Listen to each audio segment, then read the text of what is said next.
There we go. All right, everyone. Thank you so much for coming to part one of the Beyond Degree series. This session is going to be focused on building your brand. So the purpose of this series is to kind of help students navigate life after graduation. We spent all these years gearing up for this moment for graduation, earning our degree. And so afterwards, we're kind of like, what's up next? What's the next couple steps? So this is kind of a way to kind of help gear you towards graduation and provide some tips that could help you navigate life after you receive your degree.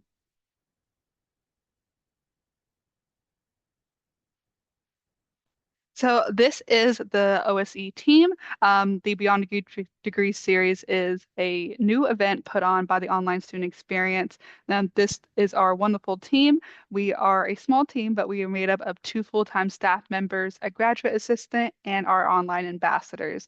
Um, a lot of people in these groups and our team help create events, create different resources for online students that also, in-person students can use as well. But we are a tight-knit team. We are just here to help you get through the college process and help you navigate life.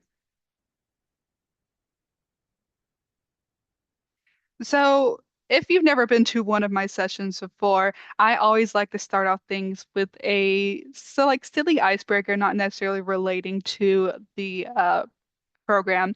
But my little icebreaker question, and you don't have to unmute yourself or anything, you could just go ahead and drop it in the chat, is what is your go-to karaoke song? Even if you can't sing.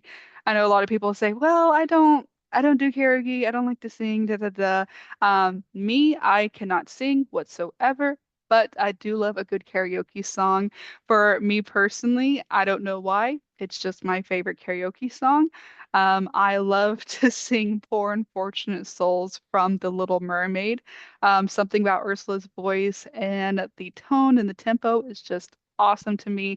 I don't know why. It's just always been my go-to karaoke song. So I'm going to check to see what other people have said. Greatest love of all time, iconic, iconic. Rolling on the River by Tina Turner. That is a very powerful song, and I give you props for singing that in karaoke because I would absolutely butcher it. Um, so you can keep dropping in your answers in the chat, but we'll go ahead and move forward. So if you have not already, the Beyond a Degree, we have a bit of a pretest.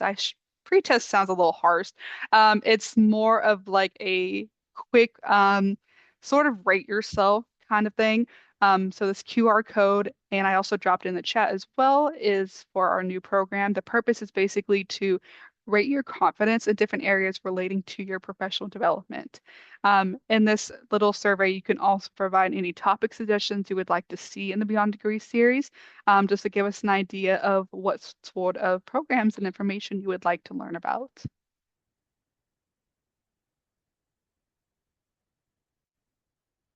So here is sort of like the table of contents, a bit of what we're going to be discussing throughout this session. So we're going to provide like a brief program overview. What exactly are we going to be talking about? Going into a bit of who am I? What do I stand for? Ending with what do I want and how do I get there? And of course, as always, how to stay in touch and learn more about the online student experience.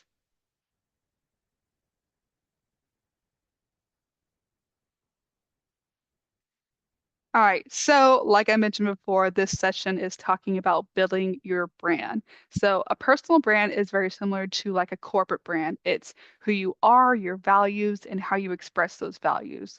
A personal brand is essentially your story and who you are. Having a brand identity helps you stand out in your field and to employers as well. And I put a quote here that I found from a faculty member over at Northeastern University is he said that personal branding is one's story. 100% agree. Basically, whenever people think of a brand, they think of something very corporate, very formal, but a personal branding is basically putting yourself out there and kind of giving your employers, giving other people a bit of who you are and what you stand for. So the big question, why is personal branding important? So your brand highlights your strengths, establishes a reputation, builds trust, and communicates the unique skills that you bring to your current or desired career. So your resume shows your technical and your professional skills, but your personal branding communicates a unique identity and a clear value to potential employers. So it's one thing to have like a professional branding, like your resume, your portfolio, your website, but having your personal branding is what really adds, I guess, or kind of like it sort of like adds meat to it, adds substance to it, to provide more depth into your field or your career, what you're trying to get into. So just kind of a program overview. Um, these are kind of four different sections we're going to discuss, provide like what we're talking about, some different tips and different resources, kind of help you get through it. So the first section is going to focus on who am I? Then we're going to go into what do I stand for? Follow up with what do I want to stand for? And of course, how do I get there? All right, so starting off with who am I? So think of this. What if you not only thought of yourself as a brand, but also actively analyze your personal brand strengths and weaknesses, and you dedicate yourself to refining who you are? So kind of reflect back for a second and ask yourself these questions. What is my background? What is my philosophy in life? What are my morals? And what do I value most? So these are part of your brand attributes or an inherent part of what makes you you. So the first step of building your brand is to have an honest self-assessment and reflection. Oh, not mean to go to that yet, but while we're here, might as well. Um, so going back to on self reflection. So like real businesses and companies, we have to take a step back and conduct thorough an assessment of the standing of your brand before you make any revisions of it.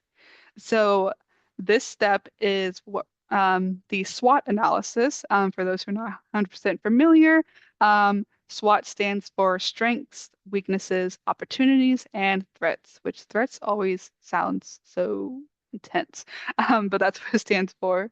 So as I go over the SWOT analysis, if you have paper nearby, if you want to write notes in your phone, or just kind of want to take like a mental checklist, I want you to write down or just think about your answers and in each area as we kind of go over it.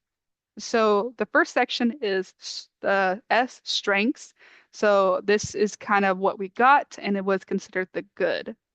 This includes what resources can we deploy, what are our advantages, and what is working well for us.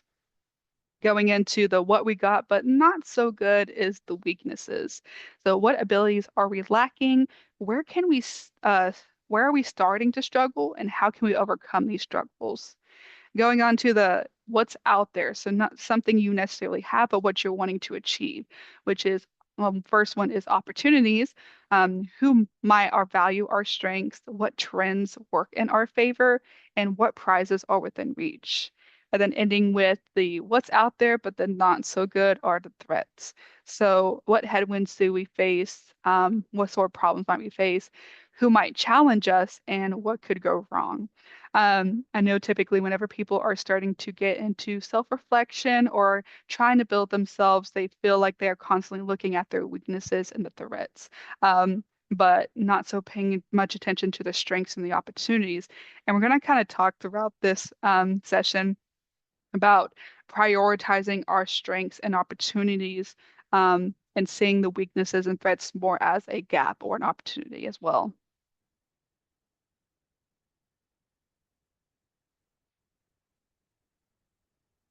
So you kind of had a second to kind of think or write down some ideas, but um, kind of want to go in to see if you noticed any um, patterns that you've noticed. So kind of ask yourself these questions of what stands out to you? Have you uncovered any trends or patterns that you just haven't thought of before? And then did you discover something new? You don't have to answer, but you're more than welcome to comment your thoughts in the chat.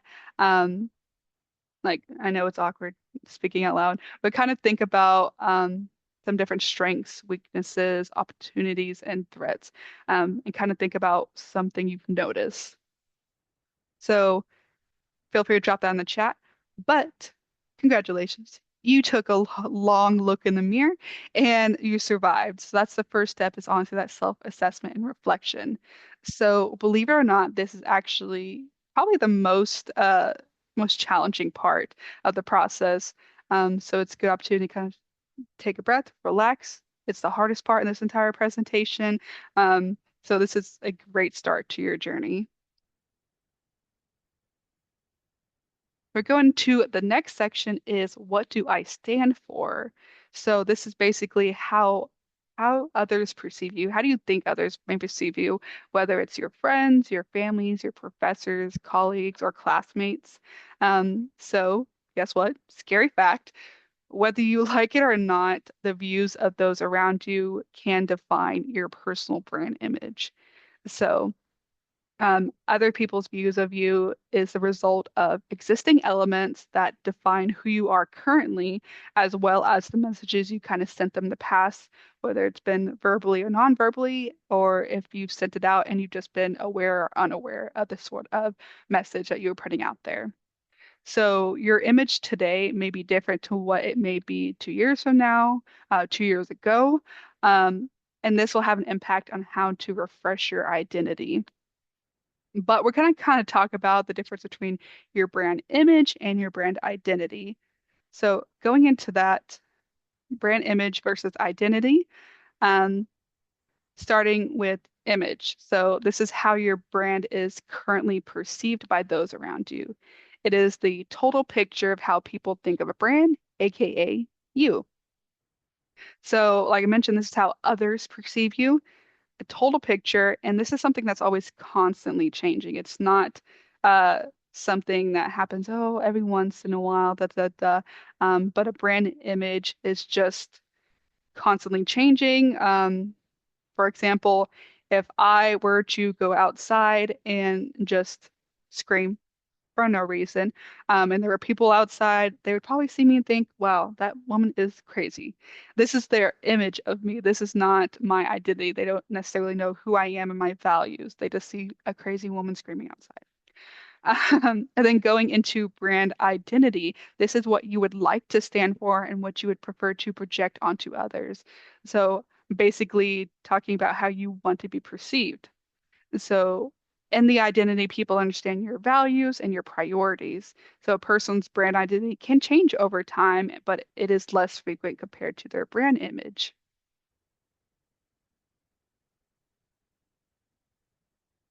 All right. So it may get confusing, but that's kind of one provide an example of image versus identity. And I figured one of the most popular people in the world, is Walt Disney. Um, so kind of want to go, oh, sorry, someone just joined. Let me add them in real quick. So a bit more into image versus identity using Walt Disney as an example. So while Walt Disney's commercial success is widely known, what perceptions did people necessarily have of him? So in terms of image, what others perceived of him, he was considered a risk taker, which was showed through different examples of the fact that he actually snuck into the military. He was not old enough, so he snuck in and joined. He did face bankruptcy a couple of times because he made a lot of risky decisions, especially in terms of like business decisions. And then going in a bit more in the image of he's an artist. He created a lot of popular Disney characters we know today. Um, so it's something he started young and gradually improved as he became an adult. But with the positive image also comes the negative. So some random facts about Walt Disney. He was a heavy smoker, which led him to develop lung cancer in his life, which some people may associate that with something negative. But in addition to that, there's also been a lot of rumors over the years about um, Disney Walt Disney potentially being racist. So with those negative rumors come negative opinions, which affects his overall image. Um, but going into oh, I just realized I meant to put identity instead of brand. My apologies. But going into identity of what the values are, what the what he wants people to see, which the brand of Disney overall has really shown that Walt Disney was a family man, which you can see really well in a lot of his earlier films, as well as whenever he created, Disney World, that he wanted for family entertainment. But his personal brand identity is also described as a person who's committed to quality, invention, imagination, and happiness. So he created Disney, which a lot of people associate with just a lot of fun, family time. So this is just a good example of image versus identity. Kind of going into this is how exactly do you identify your brand? Um, what do you think uh, people may see whenever they see your image, your brand image? So kind of reflect. You can write them down, you can just think about them, but think back to any various comments or feedback you've received over the years. It could be from your professors, it could be from family. Kind of write back anything that potentially positive, potentially negative, just of what you've received over the years. Next is sort of contacting close friends or family to sort of ask for their perspective. Um, and when you're asking them, just ask them, what kind of image do I project? Um, what do you think are my top strengths or my top areas for improvement? And then honestly, one of the easiest ways is to use personality tools to kind of help you better understand. For example, if you've ever heard of Myers-Briggs, 16 personalities, Enneagram, the Big Five, this is a great way to kind of understand yourself better as you strive to identify your brand. Going into the third section, which is what do I want to stand for? So, what do I want others to think when they see me? So, kind of visualizing your desired brand identity requires a clear picture of your aspirations, your strengths, and your core values. So, while being true to yourself, you are going to envision what you want to represent.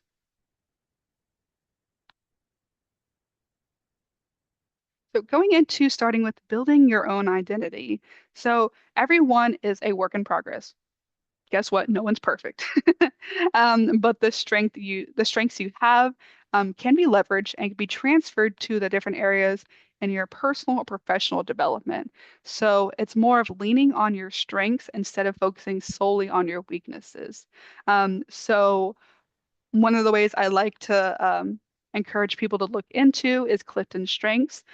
So UNT is a Clifton Strengths University, which means we have our own sort of um, program. We have our own staff dedicated to strengths.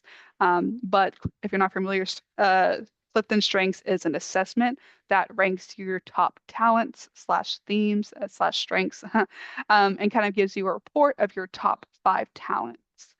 So whenever you take the test, you're going to notice that it doesn't list your strengths and weaknesses.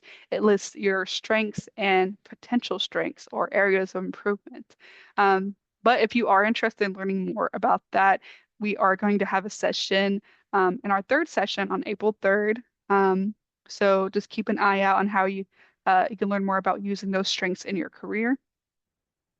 But going back on this, instead of seeing your weaknesses as a negative, kind of view them as a gap instead. So a weakness sounds like something that's negative, like a defect or a flaw, but it's more productive to kind of view these as these gaps or potential limitations. So instead of telling yourself, this is an area of weakness I have. I really need to work on this. It's more of here's my learning gap in this area. This is something I would like to work on. But kind of keeping in mind that learning gaps can be filled and limitations can be improved on. Um, and if you kind of remember what you thought about or wrote down for the SWOT analysis, this is a good way to kind of think about your strengths. So just kind of keep in mind that everyone has strengths, everyone has their learning gaps, but keep in mind that successful people have learned how to take their strengths and compensate for those learning gaps. And just I put this back in here in case you were like, I don't remember what SWOT stood for again. Um, To kind of keep this in mind as you learn more about your strengths and what you would like to improve in. And of course, you can also look this up. Just look up SWOT analysis, and there's like tons and tons of different articles and information you can learn about it if you're interested. All right, following up to section 4. So think back, now that I know what I want to represent, how do I achieve it? And what are the first steps to get into it?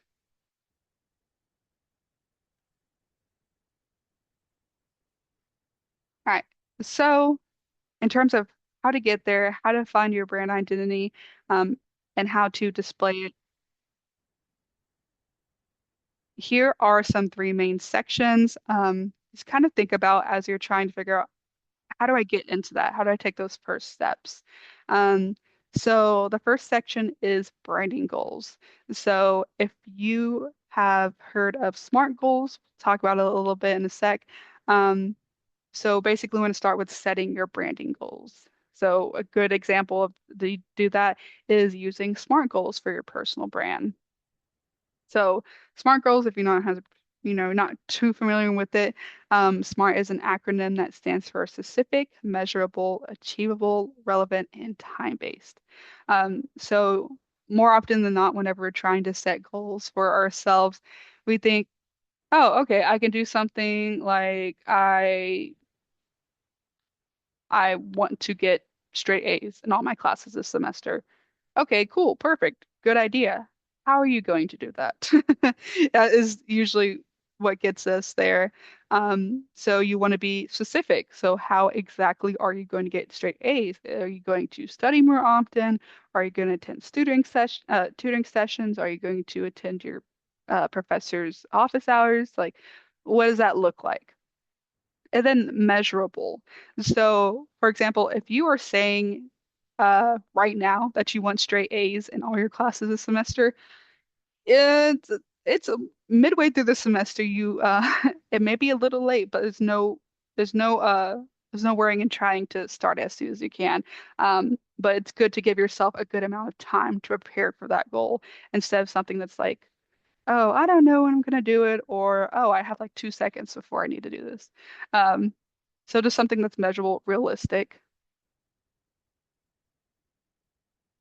Exactly, exactly. Thank you, Jose. It's never too late. Going into achievable.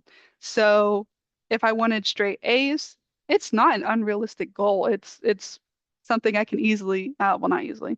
It's something that I could easily work towards. But kind of ask yourself, is this achievable? So for example, if I want straight A's this semester, but I am currently making a like I'm currently failing a class, it's not impossible to get yourself from an F to an A, but it would make it a lot more difficult. So you really have to think about what are your options and what can you do. Going into relevant, is it relevant to your personal goals? Is it relevant to your professional goals? In this instant, it would be because I want to get straight A's. That's going to impact my academic goals. It's going to may potentially impact my professional goals. And then time-based as well. Do I have enough time to achieve this goal? Um, is it possible? Things like that, which more than likely, if you're dedicated enough, you can do it. Um, but that's the first section of how you can get into it is just branding goals, setting your goals. And then we're going to go into setting priorities. So setting priorities is always an opportunity for betterment.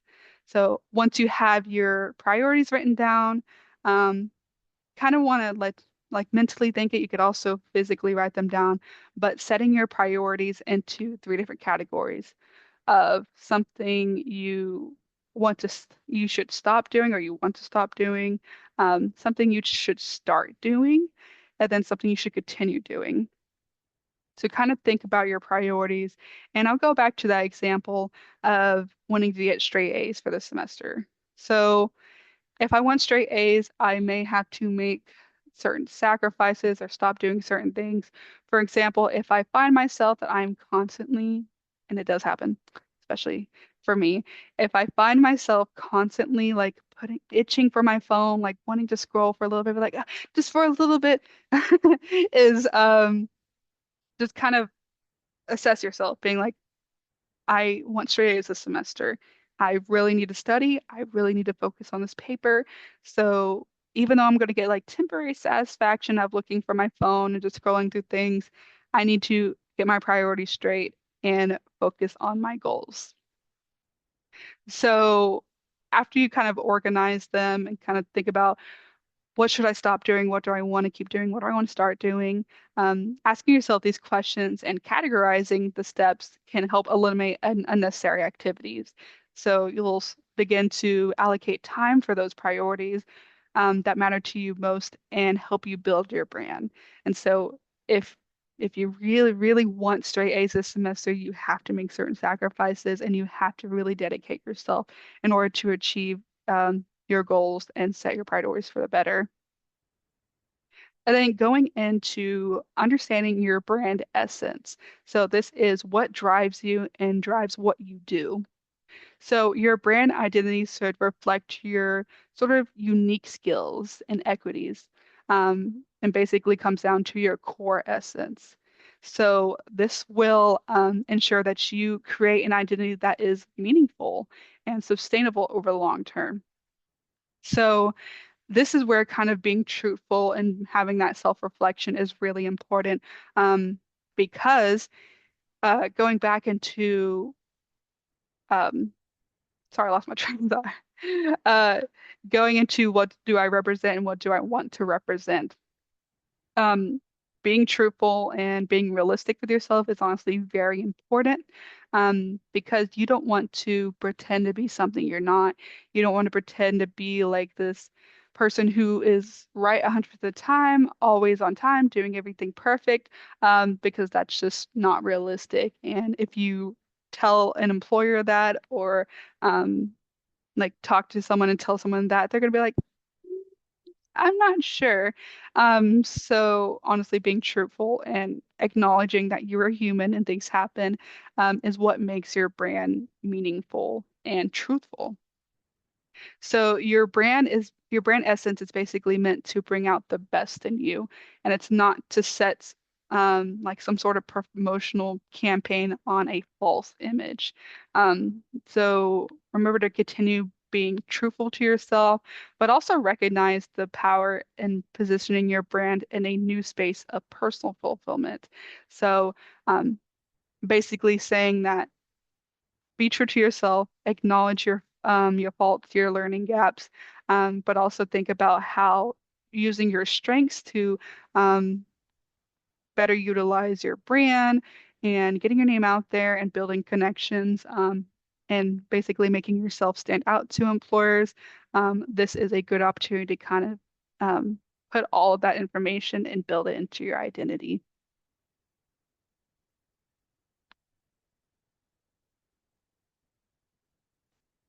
So if you are more interested in these sort of career tips or more information on building your online presence or building your brand, if you're not familiar yet, each college at UNT has their own career coaches.